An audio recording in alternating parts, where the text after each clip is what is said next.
Okay, hopefully you see a slide that says Astrology and the Corpus Hermeticum, a presentation given at Astrology Restored, Cape Town, 2 words, South Africa, 2 words, November 7th, 2015, right? Yes. Good. That's what I'm seeing too. But I'm sufficiently scrambled at this point so I could see things that weren't there, and vice versa. Okay. No point in giving any more introduction to this because that's what the next slides are about. Yes, that is. Okay. This is a famous picture, mosaic actually, a really, really fine mosaic, on the floor of the Cathedral of Siena. It was done in the Renaissance or early modern period to give it its proper modern historiographical name. The Renaissance, by the way, has disappeared from historiography. You'll never guess why. They have realized that it wasn't a Renaissance, it was merely a change. The Middle Ages was a much higher culture than it used to be fashionable to give it credit for being. And I'm not just saying this because I'm a medievalist. I'm a medievalist because it's true. Medieval culture in the 13th century was an extremely highly evolved culture with extremely sophisticated philosophy, brilliantly done arts, to say nothing of Gothic cathedrals, which the Renaissance thought were ugly, which gives you some idea of the taste of the Renaissance. And the linguistic philosophy that they evolved in the Middle Ages was so advanced that nobody even began to understand it until the early 20th century, when they realized that it wasn't gibberish. It was what they had done was exceeded the best efforts of modern symbolic logic using ordinary language. So that's pretty impressive. They still have, by the way. We haven't caught up yet. Okay. Also, by 1300, it's not generally recognized, Europe was already the most technologically advanced society the world had ever known, assuming that something weird didn't go on back in Atlantis or 10,000 BC. I'm not going to make that assumption, but in known history, the most technologically advanced society the world had ever known. So that was all medieval. This is, however, a Renaissance or early modern mosaic, and its significance is in this period of time, in the late 1400s, the writings of Hermes Trismegistus, Plato, Plotinus, and various other Neoplatonists, and some of the more interesting and bizarre writings of the ancient world were all translated into Latin by one man named Marsilio Ficino. Really fast translator, that guy, and I have to tell you something. Some of the works he's translated better than anybody ever has since into any language. So he must have been inspired. At any rate, he inspired a lot of other people, and Hermes Trismegistus, for a couple of hundred years, enjoyed the distinction of being the only non-Christian saint, or prophet, more accurately. He was considered to be roughly contemporaneous with Moses, and both the Muslims and the Latins thought he was one of the greatest of the ancient thinkers. Today is going to be about the philosophical teachings that come to us attributed to Hermes Trismegistus. Not wanting to dwell too much on this screen, the tablet at the bottom says Hermes Mercurius Trismegistus, a contemporary of Moses. So there you have the word. And then the big tablet has 2 paragraphs which read, God, the creator of all, made a visible God to be with him, and he made him first and only.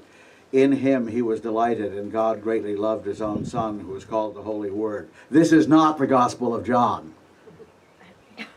It is not the Gospel of John. But you'll notice a certain similarity of thinking, put it mildly. And then the book at the right says, O take ye up the letters and laws of the Egyptian. He was considered to be an Egyptian, of course. Had tremendous impact. And until the late 17th century, his writings were, early 17th century, sorry, his writings were regarded as being inspired. What did it in was, as I mentioned yesterday, one of the Casaubons, a French scholar, or Swiss scholar actually living in England, had determined that the Greek of the Hermetic corpus of writing was too late to be of fabulous antiquity. Actually, if it had been the Greek of the time that Hermes allegedly lived in, nobody would have been able to read it. But I dealt with that argument yesterday, and for those of you that may not have been there, I'll probably repeat it today. So that they established that the language of the Corpus Hermeticum, dated from the early centuries AD, destroyed his status as one of the most ancient philosophers, probably somewhat inappropriately. Needless to say, as always happens in history, somebody makes a statement, somebody makes a counter-statement, and then somebody makes a counter-counter-statement, and we're in the counter-counter-statement phase of the game at the moment. Okay. A modern Gnostic scholar named Gilles Quispel goes so far as to assert that it is now completely certain that there existed before and after the beginning of the Christian era in Alexandria a secret society akin to a Masonic lodge. That is probably a good analogy. The members of the group called themselves brethren and were initiated through a baptism of the Spirit, greeted each other with a sacred kiss, celebrated a sacred meal, and read the Hermetic writings as edifying treatises for their spiritual progress. By the way, can you hear me? Yes. Okay. And as for the pseudo-Egyptianism that Festugière argued for, even, this is the key point, even if the Corpus Hermeticum was written down rather late, its concepts could easily be very old and Egyptian. And I think at this point we can safely say that is at least partly true. The philosophy is largely Egyptian, rewritten and restated in Platonic terms, because that was the language of philosophy at the time these books were written. Okay, what I'm going to be taking up today is the relationship between the Corpus Hermeticum, specifically the Corpus Hermeticum, and astrology. Now, why do I say specifically the Corpus Hermeticum? Because in the ancient world, there were two branches of Hermetica. There was the philosophical Hermetica and the practical Hermetica. The practical Hermetica was largely based around astrology. So there we don't need to establish a connection. Astrology is at least in part an evolution out of the Hermetic tradition. So if you're wondering who's practicing Hermetica these days, you are. We all are, although rather modified and changed in the course of history. The Hellenistic material is probably much closer, but the Hellenistic material is apparently a synthesis of two major streams, the Hermetic and the Nekepso-Petasiris, which was mentioned yesterday by a speaker. Nekepso and Petasiris were allegedly a pharaoh and his chief minister who wrote the earliest major treatise on horoscopic astrology, now lost of course, but not entirely. We have large quantities of quotations from it. And the Hermetica, of course, there are treatises on astrology which are blatantly from the Hermetic tradition. And they had some small disagreements, mostly about lots or what are incorrectly called Arabic parts. Stay tuned for that talk. Three major positions. So this is three major positions in general that people have toward astrology. So this pretty much exhausts the attitudes that people have had. First of all, astrology is the true and useful study of genuine interactions between humanity and the cosmos. I think we can safely say that's a pretty good description of our position. Second position is astrological influences are real but inherently diabolical or evil. That was a position taken by Christian Gnostics. It was taken by Augustine, but most Christian writers did not take this position. Their position was they were real but could be abused, which is, I think, something else we would probably agree with. And then, of course, the third position, which is the mainstream position at the moment, there are no such interactions between humanity and the cosmos. One does not have to be a believer in the materialist paradigm to hold that position. But if you are an atheist, you almost have to hold this position. I can't say for sure because I've never done a poll, but it seems to me that it is very difficult to be an atheist astrologer, if you mean by atheism a disbelief in the existence of any kind of higher degree of consciousness, life force, or energy whatsoever. If you mean disbelief in the Judeo-Christian God, that's perfectly compatible with astrology. And that's one of our problems with our Christian brethren. Oh, there we go. They sense this.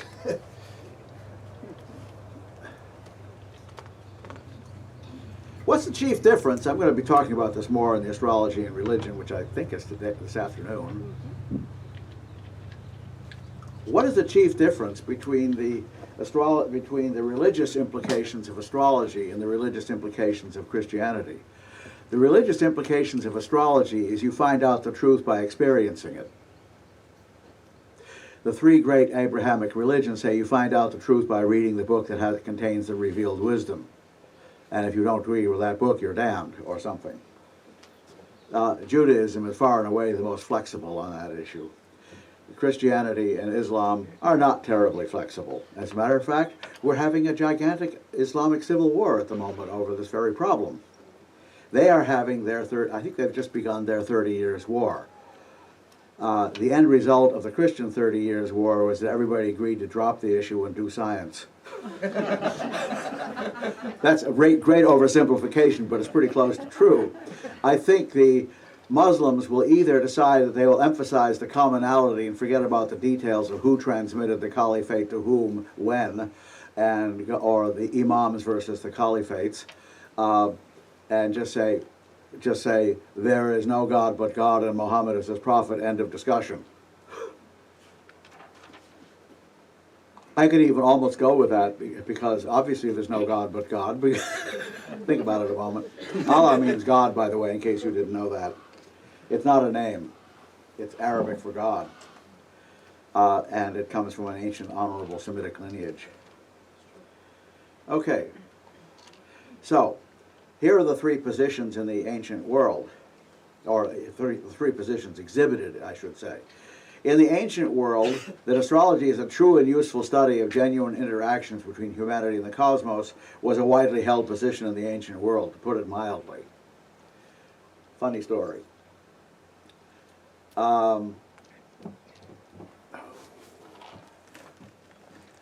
I had to forget his name. Oh, what a pain in this respect, being 72. It'll probably come to me. Severus, see? The Emperor Severus, who was in the early 3rd century AD, just before the 3rd century AD collapse, near collapse of the Roman Empire occurred, was a great believer in astrology. And he had his horoscope put on the ceilings of all of the rooms in his palace, each one with a different ascendant. He did not want people to know what his chart actually was. He seemed to be okay with the date, but not the time. Wise man. If you're an emperor, this is a wise man. There was some ambiguity about what was perceived to be the implications for fate. I shouldn't say ambiguity, I should say divergences of opinion. People disagreed on the nature of fate. Most philosophical schools accepted some degree of validity, except the atomists and the Epicureans, because they were atheists. See, they couldn't accept it because it implied divinity inherent in the world. Whatever you mean by divinity, I don't want to get into that detail. But broadly speaking, divinity in the world, or the world is in divinity, take it either way. But even the philosophical schools that accepted some degree of validity for astrology were extremely upset with the way it was used by the practicing astrologers. And I can give you some idea of what the distinction was. Those of you who know about the writings of Dane Rudyard should ask yourself the question, how would Dane Rudyard have regarded William Lilly? Not happily. Because Lilly wasn't a total fatalist, but he believed in a good deal more astrological determination than Rudyard would have been willing to accept. But the chief point is that Rudyard felt that the chief purpose of astrology should be self-actualization, not fortune-telling. And that was exactly the argument of the ancient philosophers. It should be used for self-realization, not for fortune-telling. In the modern world, astrologers and their clients obviously agree with this statement. Ceremonial magicians and some other practitioners of wisdom schools would also agree with this statement. Some schools of psychotherapy, although I don't know of any that take it completely as we might, but they find it useful, the Jungians being the major example.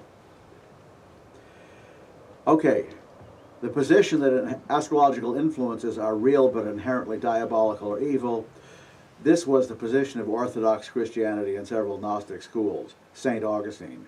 This is in the ancient world. In the medieval world, the church came to the conclusion that it could coexist with astrology if certain agreements were made with the astrologers, and by and large they were. And Manichaeism, which regarded astrology as being a tool of the god of evil. But that's basically another Gnostic system. In the modern world, fundamentalist Christians and other groups of Christians in varying degrees. Fundamentalist Christians are people who make statements like, if the King James Bible was good enough for the apostles, it should be good enough for us. Think about that a moment. Yeah, you get it. That was somebody complaining about all the new translations of the Bible. Now, I wouldn't say your educated fundamentalist Christian would make that kind of a howling mistake, but the general definition I like to give to fundamentalists is people who believe in the absolute truth of selected portions of a bad translation. Because you'll also notice that they don't really follow all of the Bible, they just follow the parts that are convenient. They're a little short, for example, on love thy neighbor, unless thy neighbor happens to be a member of the same church.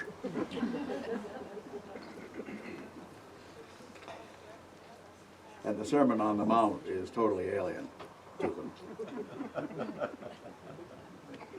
Then, there are no such interactions between humanity and the cosmos. In the ancient world, only the later atomists, Epicurus and Lucretius, I think probably the earlier ones were pretty far along in that line too. In the modern world, virtually all of the modern scientific community, atheists, and all other groups that style themselves as rationalists or physicalists.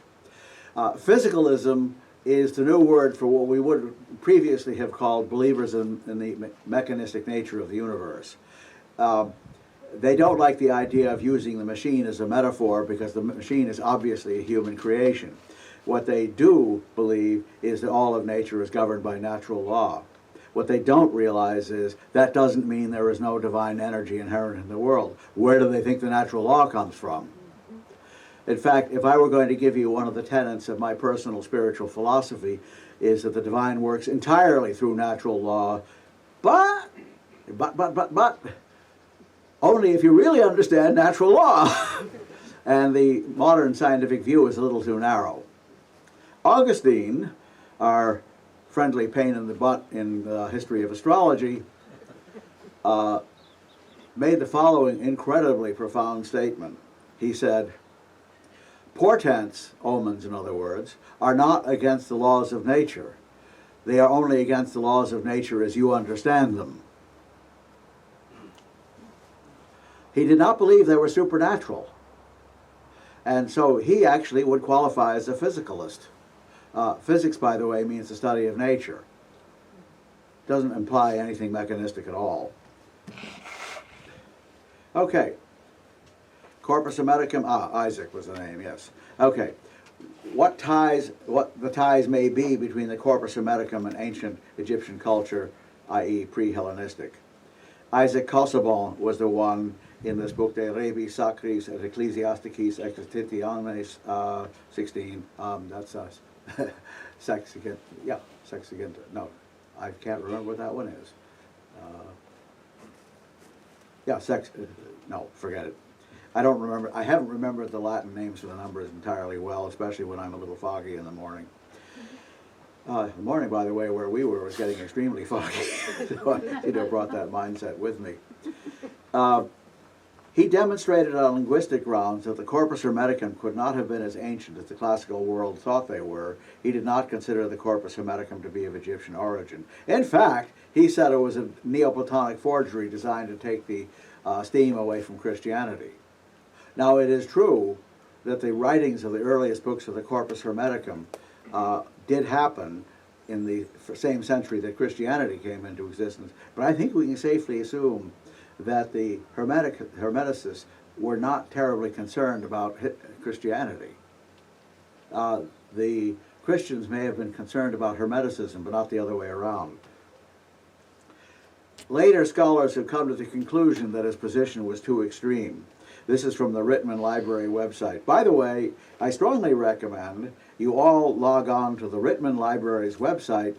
It is the largest library of occult material in the world.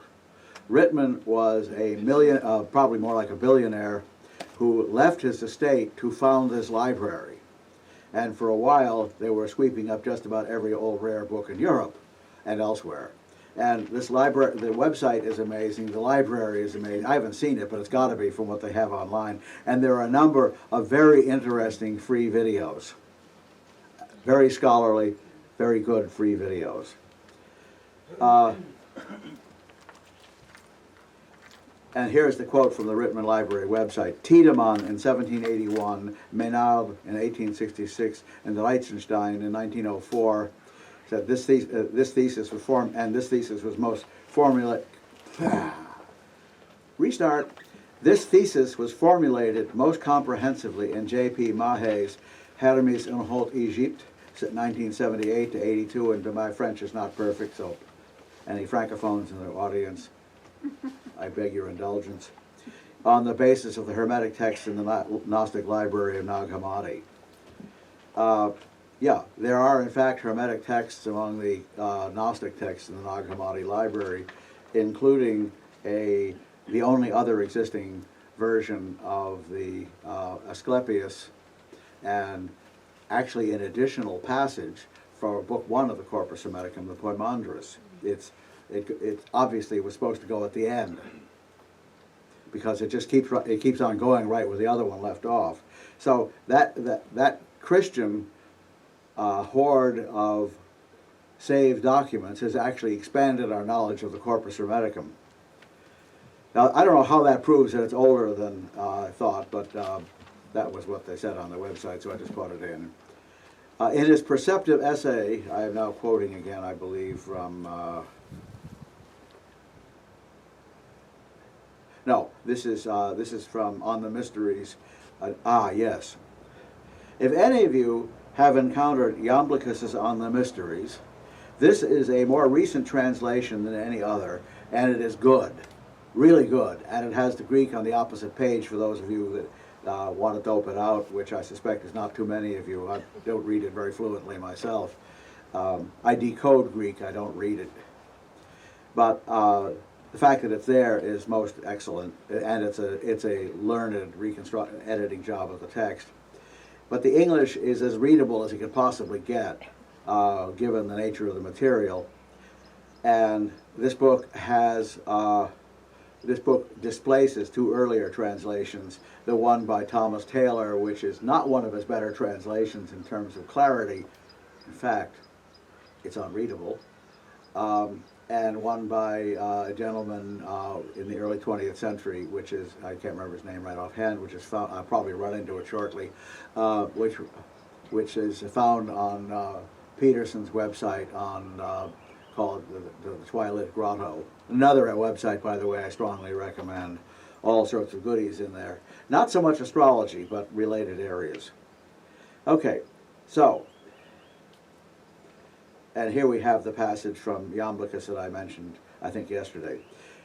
Iamblichus said, those documents, after all, which circulate under the name of Hermes, contain Hermetic doctrines, even if they often employ the terminology of the philosophers, for they were translated from the Egyptian tongue by men not, that's supposed to be unversed, not unversed in philosophy. Now, Casaubon obviously did not know of this text because it explains his observation. The translations were made in the first century, not the texts. But this is the problem with historians. They're not really big on oral traditions. Well, there's a good reason. You can't know what's in an oral tradition unless it happens to be contemporaneous or well documented by somebody. But if they remained oral, the first documentation you have is when somebody writes it down, and historians invariably tend to think that's when the ideas were compiled. But there's better evidence than that. Okay, here are the two branches of Hermetica. Philosophical Hermetica, which is the Corpus Hermeticum proper, the Asclepius, or perfect discourse, which actually survives only in Latin and Coptic, the Stobaeus fragments. There was a gentleman named Ioannis, well, pronounce it correctly, Ioannis Stobaeus, who wanted to leave his son with an abridged compendium of the most important Hermetic writings, and a good deal of this has survived, and not just Hermetic, a lot of other works that were lost due to the Catholic Church's activities in the late 4th century, burn them all, survived in this book. And so we have a lot of additional Hermetica, some of which you'll be seeing today in that. And then, of course, the recently discovered Coptic fragments from Nag Hammadi. The technical Hermetica were all applications, medical, alchemical, astrological, and magical. And these have always been regarded until recently by scholars as sort of a corrupt, illegitimate offshoot of the pure and wonderful philosophical Hermetica. Now people are beginning to realize that they were in fact worthy of respect, and they were in fact technological applications of the ideas of the Corpus Hermeticum. But the language is very different. There is, at the beginning, all over the place in Renaissance books, a technical Hermetic treatise on medical astrology. I have no idea when it was written, but I think it is, in fact, in the tradition of Hermetic astrology. And it is one of the places where you see a reference to the parts of the body being ruled by the various planets and so on and so forth. Then we have the alchemical application, the astrological application, which is that astrology itself is a branch of Hermetic philosophy, and of course the ever-popular magical. That's part of the reason why the scholars didn't want to touch it with a 10-foot pole. You have no idea how long the influence of Christian thinking has infected scholars' thinking long after the date in which most scholars were practicing Christians. To this day, people will give completely Christian arguments about the untruth of some idea when otherwise they are hardcore card-carrying mechanist materialists. They don't seem to get that there's something wrong there. Okay, philosophical Hermetica.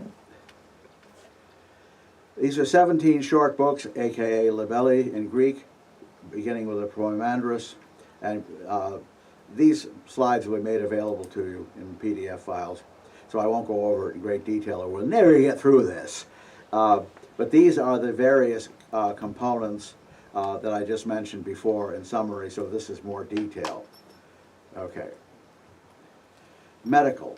Iatro Mathematica. Tracts on astrological medicine, such as the Book of Asclepius called Myriagenesis, which discuss medical consequences of the theory of correspondence between the human macrocosm and the universal microcosm. Oh, if we only had this work. You know what it is?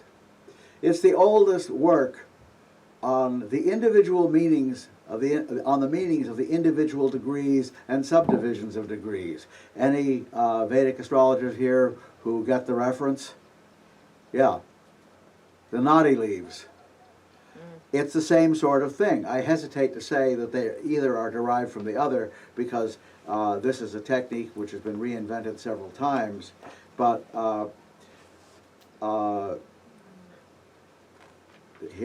this is a work referred to again and again, and some of the consequences of what's in the work summarized, but the work itself is utterly gone. There are books, surviving texts, which describe the degree areas, but they're later. At least I think they are. And they all disagree, of course. I mean, radically. So, alchemical. The literature of Zosimus, who was one of the founding fathers of Arabic alchemy, cites many allegedly Hermetic sources. Magical, the Picatrix, haha. I have nominated this as the book of the century, which should never be in the hands of Gothic children. You know, youth. Because this book has some really weird stuff in it. It's not a nice book. It's not consistently black magic, but it doesn't exclude it either. You know, how to make sure your enemies die in time. You know, murder is definitely, you're told how to commit murder astrologically. I have no experience with trying to do it, and I don't plan to try either.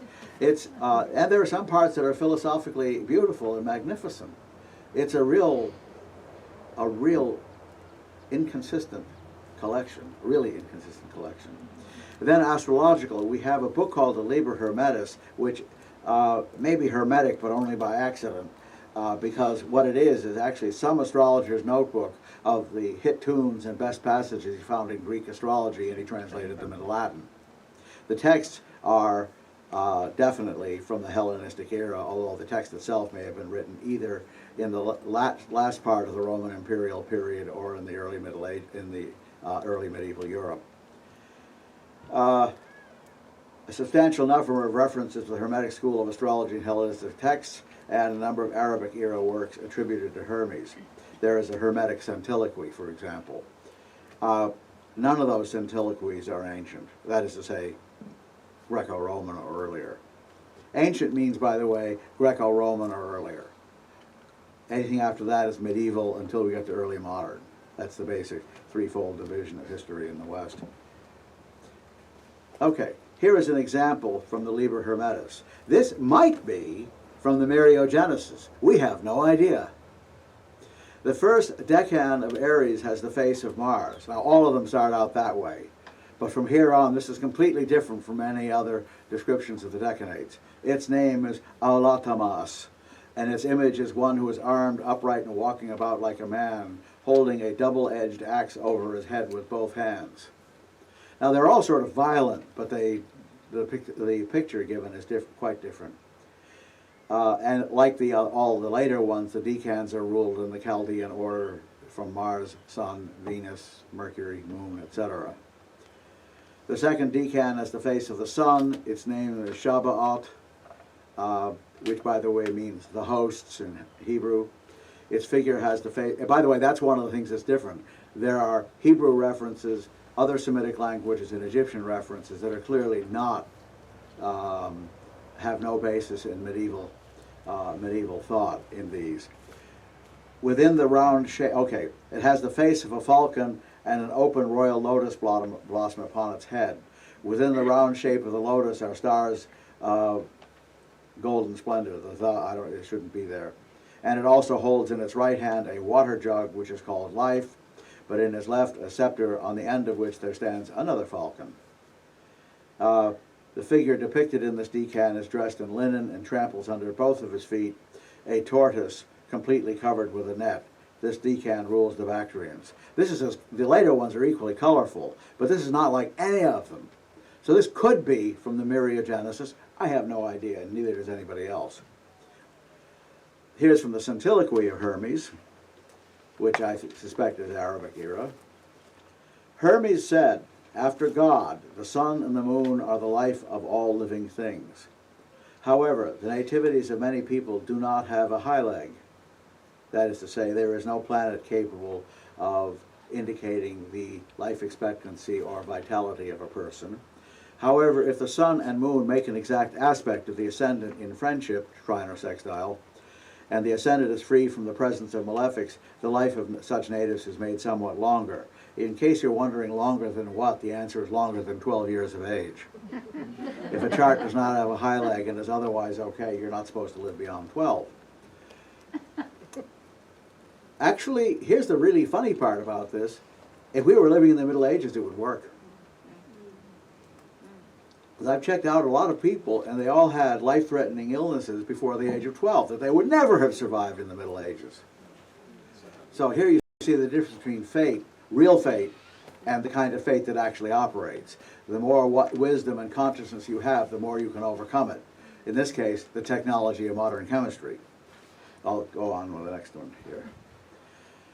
Now, Garth Fowden makes the following statement in his book, The Egyptian Hermes. This is, if you're interested in Hermeticism, is an absolute must-read. Starting from the complex fusions and tensions that molded Greco-Egyptian culture, and in particular Hermetism, brief break here. There are two words, Hermetism and Hermeticism. I tend to use them interchangeably, but the emerging consensus among scholars is Hermetism is the actual doctrine contained in the Corpus Hermeticum and its related chunks. And Hermeticism is any idea that follows with a kind of affinity with that tradition. It doesn't have to be directly from Hermetic tradition, but it has to be of the same kind. So, for example, modern Hermetic astrology is Hermeticism, not Hermetism. It's not a criticism, just a little clarification. He uses the word strictly. Okay, in particular, Hermetism, during the centuries after Alexander, Garth Fowden goes on, actually, this is somebody citing Garth Fowden, goes on to argue that the technical and philosophical Hermetica, apparently so different, might be seen as aspects of a single way of Hermes. This assumption that philosophy and religion, even cults, bring one eventually to the same goal was typically late antique and guaranteed the Hermetica a far-flung readership even among Christians. Okay, elsewhere he makes a statement that's more interesting, but, oh yeah, here's the passage I was mentioning in the early modern work, Iatro Mathematica. I specifically mentioned that.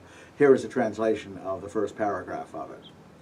The rays emitted from the 7 planets are multiplied and commingled in the limbs and organs of the individual human. When, conceived in the womb, he or she begins to coalesce.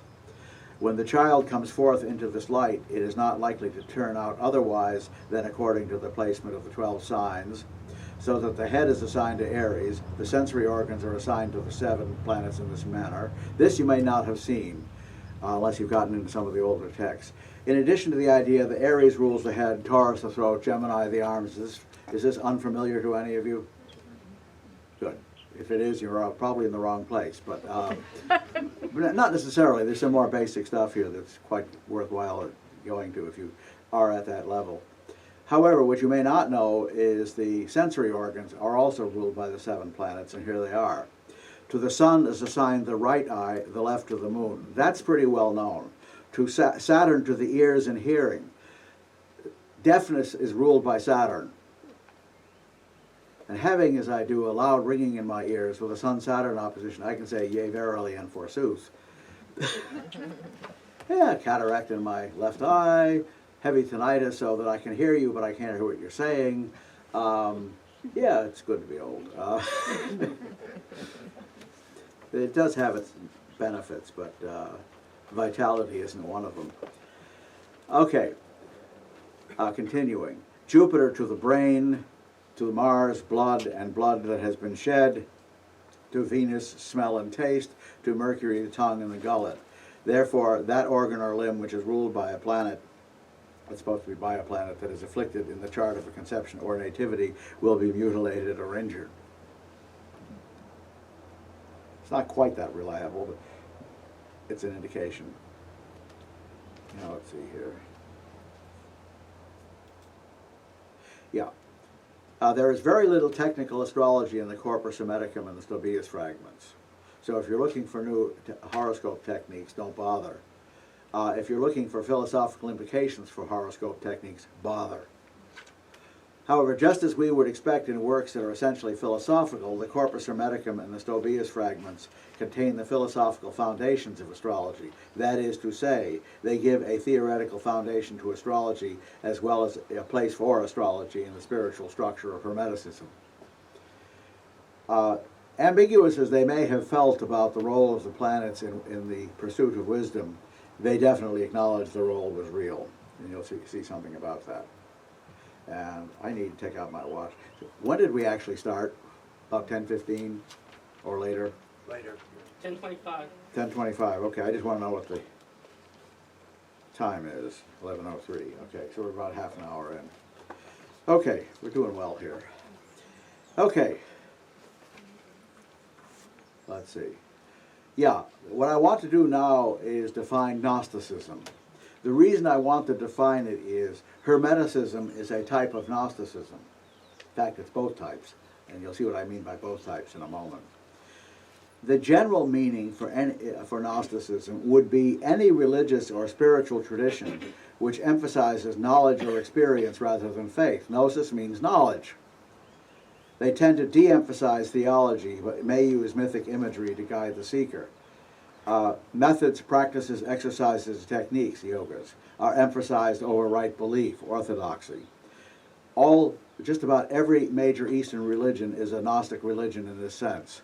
I call this small g Gnosticism, that is the most generic form, as opposed to big G Gnosticism, which is part 2 of this slide. Well, I'll come back to that. Eastern religions such as Buddhism, Hinduism, and Taoism, as well as the Gnostic systems of the Western tradition, I would add Neoplatonism and Kabbalah.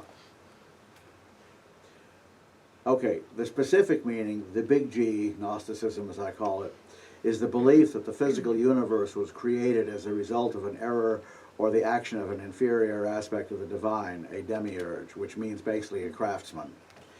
By various means, souls get trapped in the material of the physical universe. Gnosis is the key to escaping. So, it is Gnostic. It emphasizes knowledge and wisdom, not belief.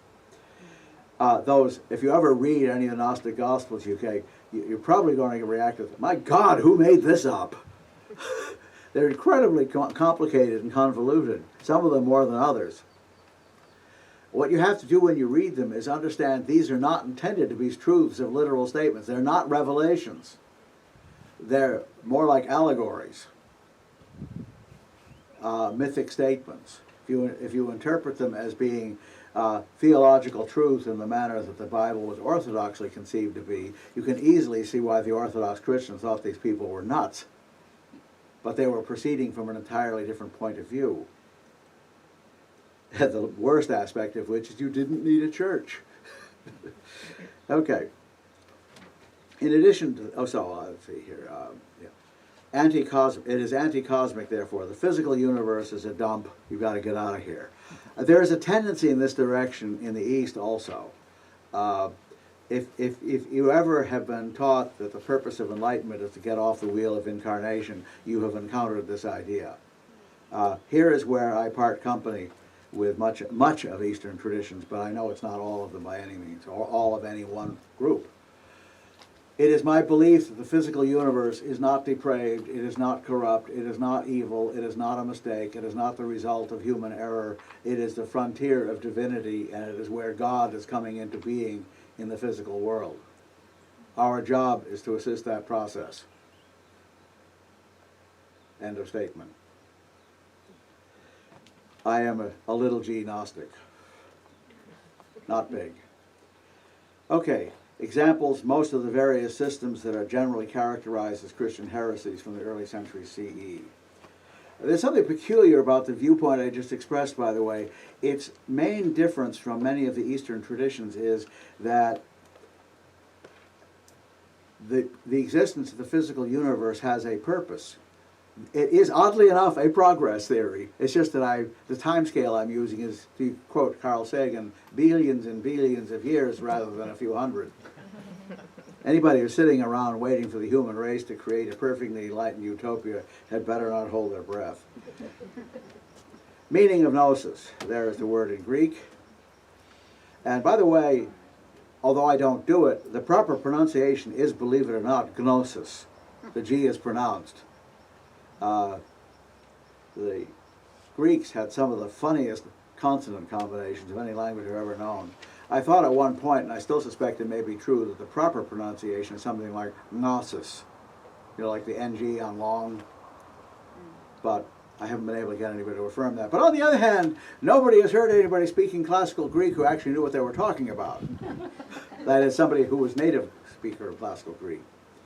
But it is seeking to know, inquiry, investigation is also the result of investigation and decision. Knowing, knowledge, I'm just reading the definitions here. Higher esoteric knowledge, acquaintance with a person, recognizing means of knowing.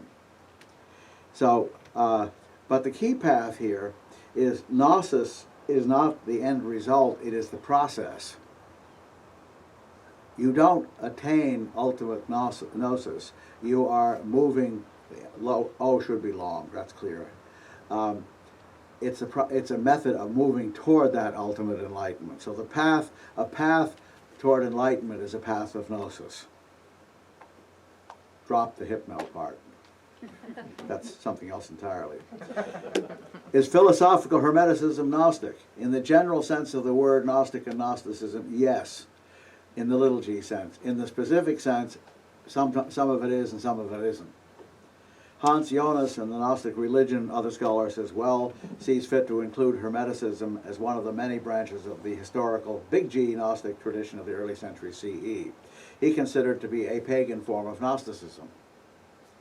And they do have a lot of similarities, although the cosmology of the Hermeticists is a good deal cleaner and neater than the one of the Christian Gnostics. You don't have these choirs of angels of various sorts and demons and archons and so forth. It's simply what they do, but they don't bother to take note of each one. The Christian Gnostics themselves also recognize the affinity of their beliefs with Hermeticism, as is evidenced by the fact that they held on to certain Hermetic writings along with their own Gospels. Essentially, Hermeticism, in this point of view, is a non-Judeo-Christian form of Gnosticism with a little g. It can also be with a big G. Both patterns exist. The chief differences between Hermeticism and Christian Gnosticism: obviously no references to Jesus in the Hermetic Gnostics.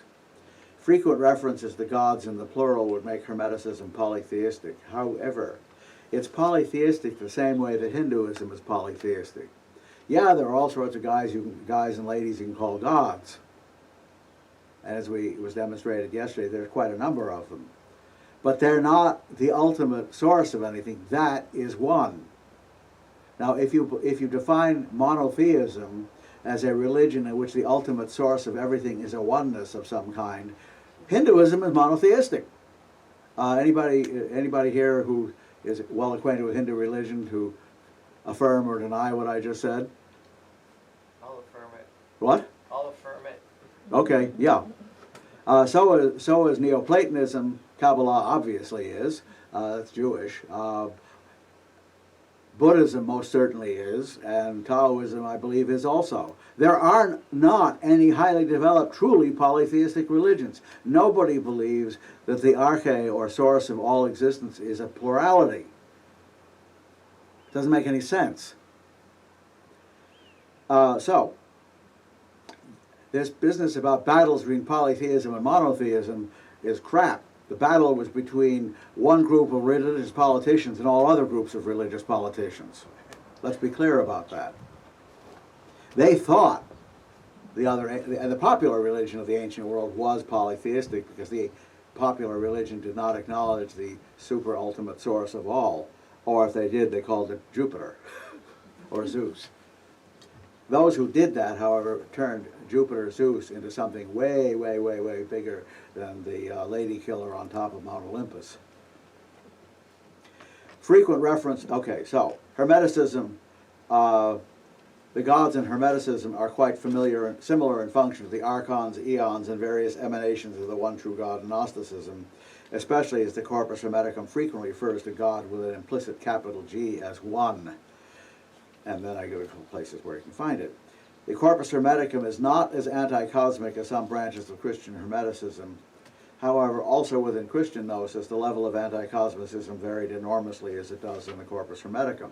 So, in terms of being big G or little g Gnosticism, both Hermeticism and Christian Gnosticism are a mixture. The only thing the Christian Gnostics had in common is they were all reviled by the Orthodox Church. Now, really important term. This term is huge. He marmene. What is received as one's portion or fate. Literally, it means that which has already been allotted. You don't get to choose, you already did. Now, it specifically, it specifically refers to that fate that comes about as a result of being physically incarnate. Or putting it in modern terms, natural law is he marmene. Have any of you tried flying without a plane or a similar device? Any Maharishi, Mahesh Yogi folks here? You may have tried. If you succeeded, come to me afterwards. I want to hear about it. I don't deny it's possible because it's been related that these phenomena occur in many of the major religions with an esoteric dimension in the world, Hinduism most especially. The autobiography of a yogi contains many instances of saints levitating. Okay, it's not impossible to overcome Hamar Mene, but it's basically a waste of time for most people, and it isn't even a particularly useful endeavor. Okay, you can float. So can a bar of soap if it's ivory. Is ivory an enlightened soap? I think not. You have ivory soap in this country? It's a variety of soap that says 99 and 44/100% pure. It floats, unlike most soap. The reason it floats is it's full of air. But it's handy. But the bar doesn't last very long. Real cheap though. Okay. Hamar Mene is absolutely irrevocable fate, and the reason it's irrevocable is because it is from the proper functioning of natural law. Now, is there any Hamar Mene in astrology? Absolutely. Here it is, all of it.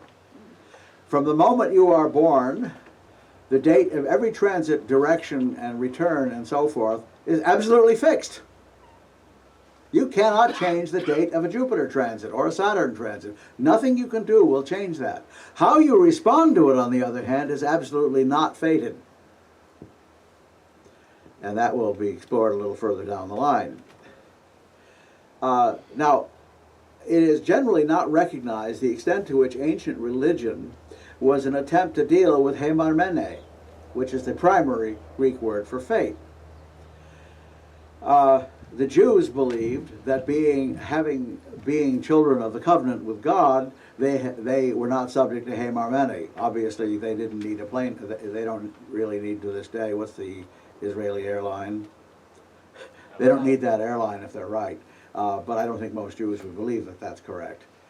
The Gnostics believed that the special knowledge would save you from Hamar Mene.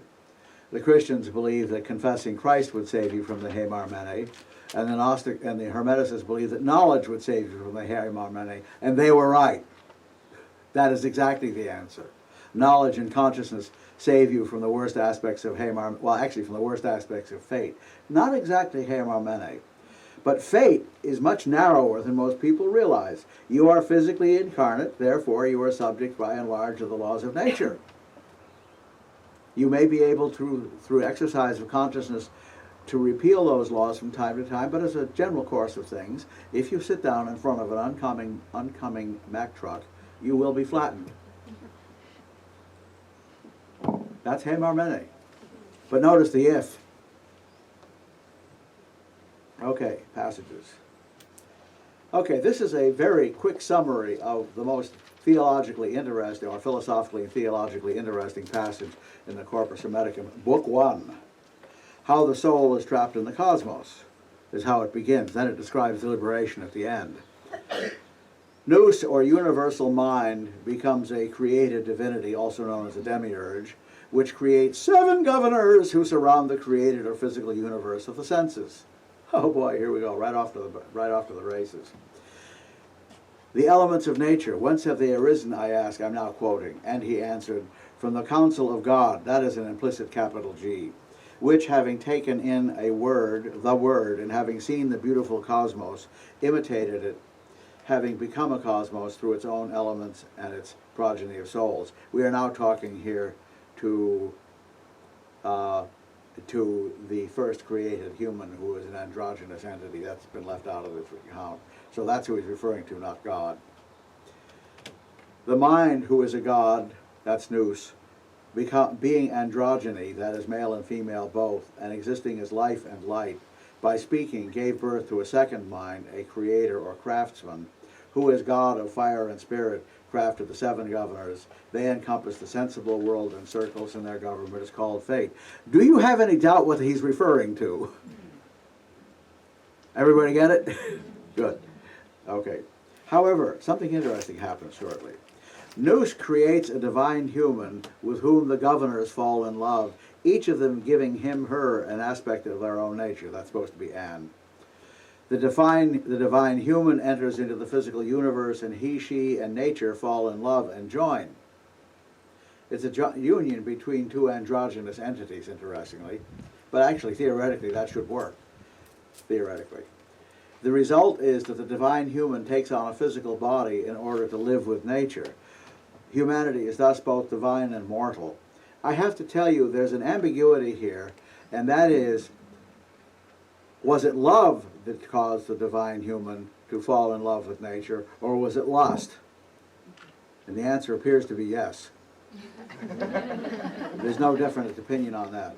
But if you think of it as love, then all of a sudden this stops being a cosmic tragedy and indicates that love in all its forms is at the center and foundation of creation. I happen to believe that's much closer to the truth, but it was widely interpreted as being lust. 11:20. Anybody got an idea? When, I've forgotten when this should end. I want to make sure I can pace myself here. 10 minutes. In 10 minutes. 10 minutes. Oh, really? Okay. Well, this is not. This was originally almost a full-day workshop, but you're getting the best of it. Okay. From their union, 7 humans with dual male-female nature are brought forth with natures corresponding to the 7 governors. The will of God separates these male-female beings into male and female individuals who are instructed to multiply. This doctrine is also found in Plato. You heard of soulmates? That idea? That it's you looking for your other half, literally. As a practical concern, I tend to regard it with some suspicion, because I think nothing serves a relationship as well as being conscious, and that's frequently not a conscious act. At death, each mortal human being dissolves into its elements, and now comes the interesting thing.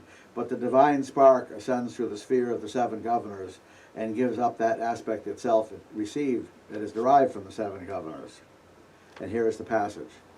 To this, Poimandres said, first, in releasing the material body, you give the body itself over to alteration, and the form that you used to have vanishes, which is to say, you bury the body and it decays. To the daimon, which you pronounce it correctly, who is the entity that has helped lead you through your life, you give over your temperament, now inactive.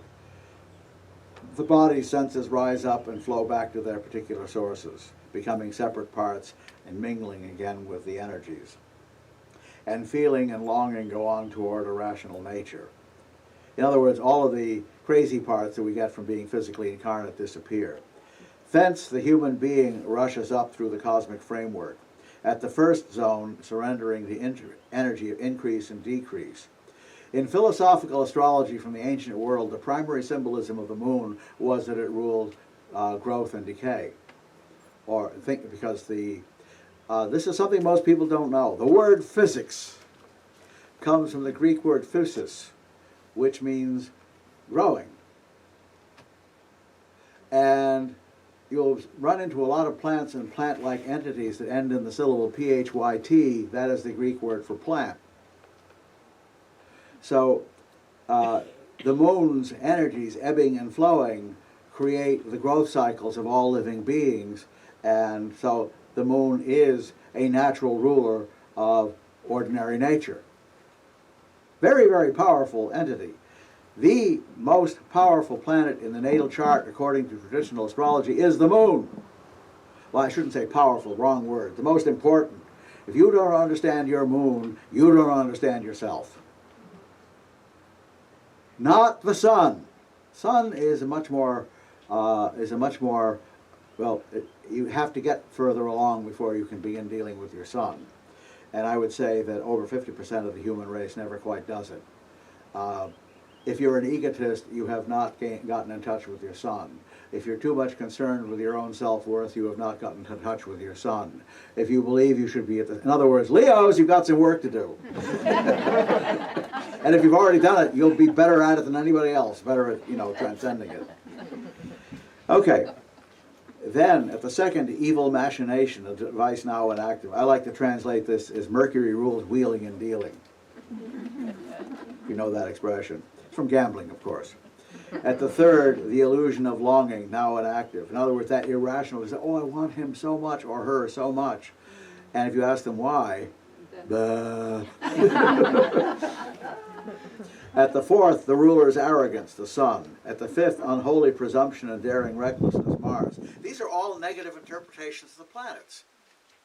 And I'm going to show you in a moment where the positive ones come from, including ones you may not have ever heard.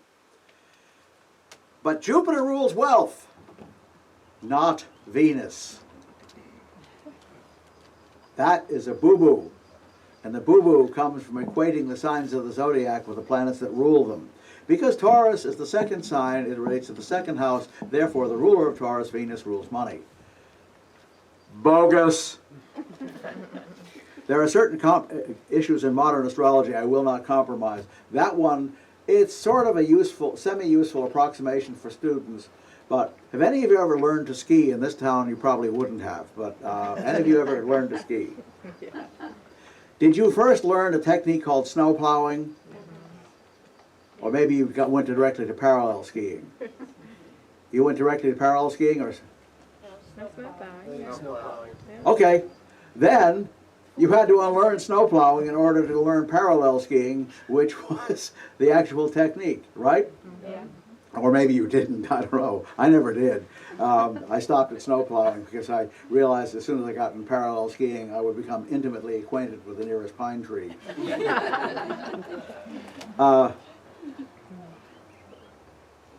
The alphabet soup version of astrology, as I call it, is like snow plowing. It's not totally wrong, but if you adopt it literally and unconsciously, it will be totally wrong. So it's not too, like the modern practice in skiing is to teach parallel immediately. Why give you a wrong set of instincts you have to unlearn? I have the same feeling about the alphabet theory of the planet signs and houses. It gets people off on the wrong start. Okay, Saturn, the deceit that lies in ambush. Oh, really? Yeah. Saturn was recognized generally throughout the classical world to be strongly connected with whatever created the physical universe. Now, in the Gnostic legends, it went like this. Wisdom, wanting to emulate her father, the Divine One, whatever you want to call it, conceived a pregnancy without the assistance of her male counterpart, her syzygy as it was known. And that was not considered okay because all of these divinities below God the One, were male-female sort of. That is, they were pairs. And for either member of the pair to conceive and bear a child independently of the other was supposed to produce a bad result. And it did. It produced an entity that in most of the Gnostic Gospels is referred to by the name Yaldabaoth. Not somebody yelling in the bath, but I spell it any way you want, they did. It's the best way I can tell you how to spell it. And Yaldabaoth was a demonic entity. He decided he was going to do exactly what the One had done and create an entire world. And the only material he had available to do it, are you ready for this one, was his own excrement. This is a really anti-cosmic point of view. And when he created it, he realized it was absolutely dead, inert, and disgusting. Funny thing about that. So he went up to the sphere of light and grabbed sparks of fire and hurled them into his dung pile. That's us. Now this is a very anti-cosmic point of view. But here's the point. The first thing he said to his creations was, I am the Lord thy God that hath created thee. Thou shalt have no other gods before me. I am the only one. Does that sound familiar?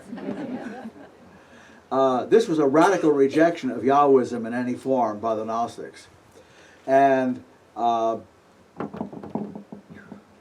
pause briefly here. Yeah. And then from on high, a voice came out who turned out to be Mom, Sophia, said, Thou liest, Yaldabaoth. That is the deceit that lies in ambush.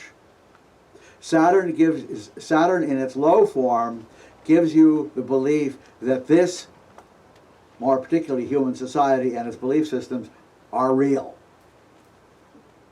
Now, actually this is real, but not the way you perceive it. The way you perceive it needs work. Ditto, by the way. I'm not making any inflated claims here, but I have some idea what it is I'm supposed to be seeing. I just haven't worked out the methods yet, if ever. Now, and then stripped of the effects of the cosmic framework, the human enters the region of the Ogdoa, that's the 8th sphere, the sphere of the stars, and he, she has his own proper power, and along with the blessed he, she, him's the Father. And once again we have that colossal inability of anybody in the ancient world to describe heaven. Heaven is usually described as a very peaceful state of acute boredom.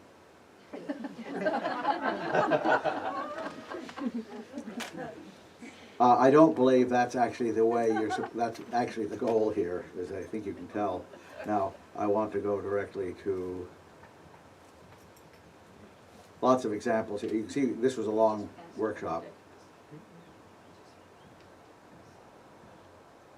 Here, Macrobius, much later. He wrote in the 4th century AD, if not 5th century. He was one of the last Latin writers on philosophy. And he described the descent of the soul, how it came into being, through the same 7 spheres. And in his case, they get good qualities from each of the planets. So on the way down, you get good qualities, and on the way up, you get rid of the bad ones. This, I would say, probably equally, well, not probably, it's clearly also an enlightenment path technique. So Saturn rules reasoning and discerning. And now here's the problem. The translation doesn't begin to do justice to the 2 words. The Greek word for reasoning is logistikon, and the Greek word for discerning is theoretikon. Now, what does that really mean? Saturn gives the ability to perceive and understand the logos of anything. It's way beyond reasoning. It's the ability to see relationship, proportion, significance, and the ability to receive understanding. This is Saturn. But the second one is even more mind-blowing. Theoretikon means the art of perfect seeing, also unfortunately known as contemplation. Contemplation does not contain the original Greek word in it at all. The Romans made a really bad mistranslation of the Greek word, which is theoros, which means, theoria, which means a perfect seeing. The verb theoreo means to see perfectly. And contemplation is a system of meditation in which you look at something or think about something until, if you keep the process up, you are no longer thinking about anything, you are no longer looking at anything. There is simply a looking and a thinking. You're there, and it's all one. Because the object of perfect seeing is perfect oneness, about which there spins a whole body of lore. Huge body of lore. Jupiter is the power of doing, praktikon. Not in the Mars sense, but just making things work. Seeing the system, seeing how it all goes. Mars, the ardor of boldness, thumikon, that's that, I really want to do this energy. You know the feeling when you really, really, really want to do it. Not because you're lusting after something, there's just this energy driving you forward. Which is not a bad thing unless you get fanatical about it. The sun, the property of perceiving and imaging, which they called aesthetikon and fantastikon. In other words, it rules seeing in the more physical sense of the word, also understanding, and is in general the significator of the operation of the highest form of mind. Mercury rules the discursive intellect, the sun rules the conscious intellect. Venus, the movement of desire, which is called epithumeticon, which means this may be the result of your, I really want that energy, he or she. Mercury is the power of pronouncing upon and interpreting what one sees, which is called hermeneutikon, as in hermeneutics, the art of interpretation. And finally, the moon, the soul, exercises phytikon, that is the possibility of forming and growing bodies. Okay.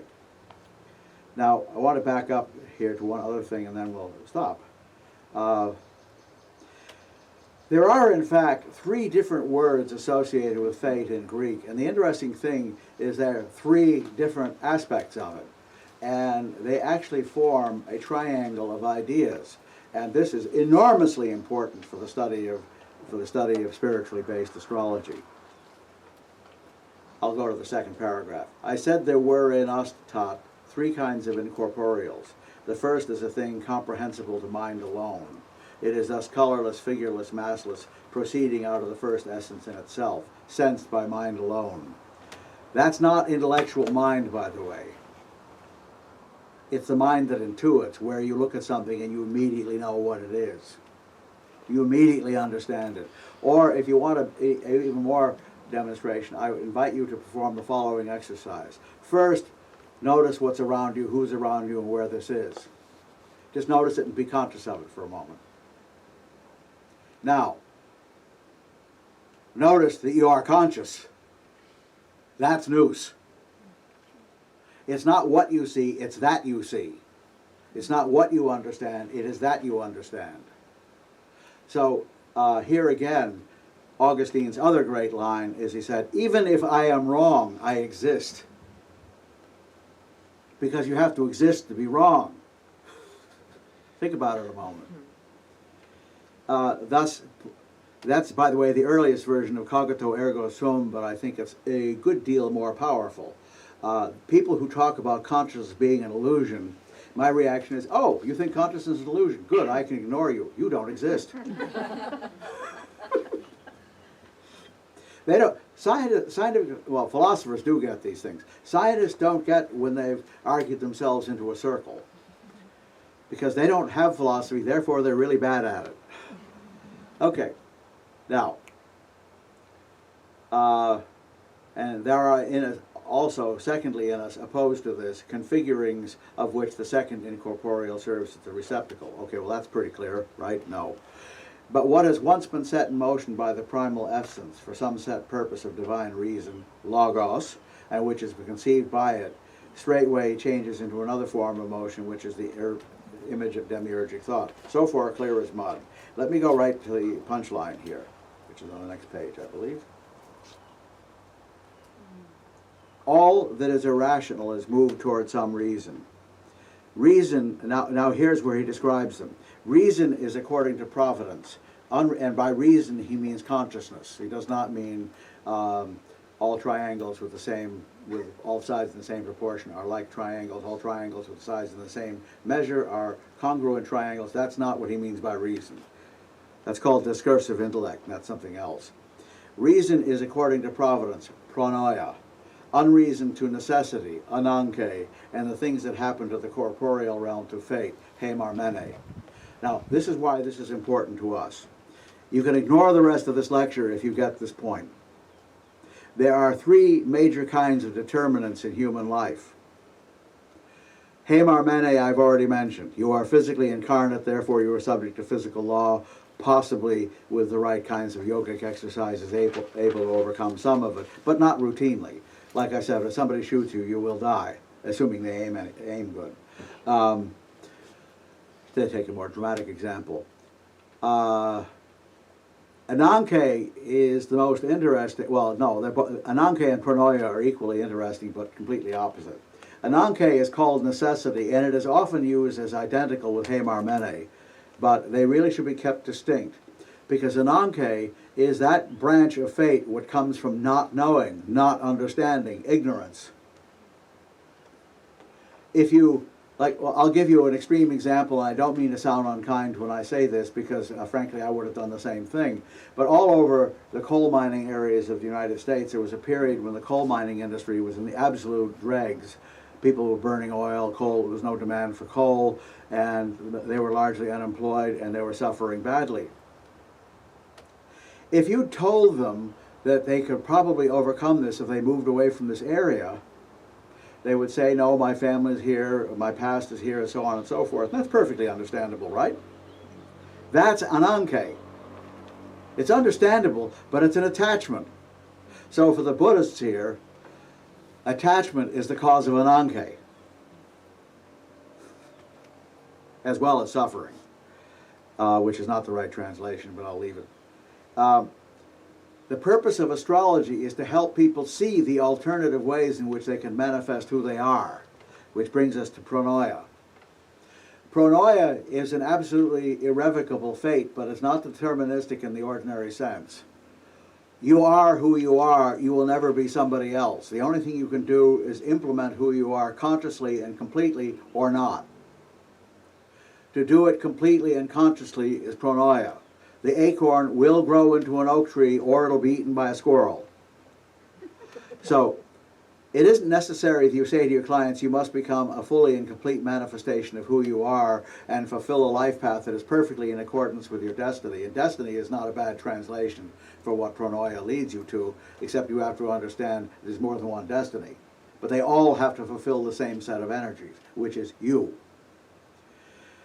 So, pronoia is that fate which comes up inevitably from the unfolding of who you are, and there are really only two alternatives. You can either fulfill it completely or in some degree, or not at all. Not at all means your life is essentially been wasted. And it feels bad, I should point out. So if you feel like your life is meaningless and pointless, and that's not usually true of most people who are into astrology, then you have not begun fulfilling pronoia.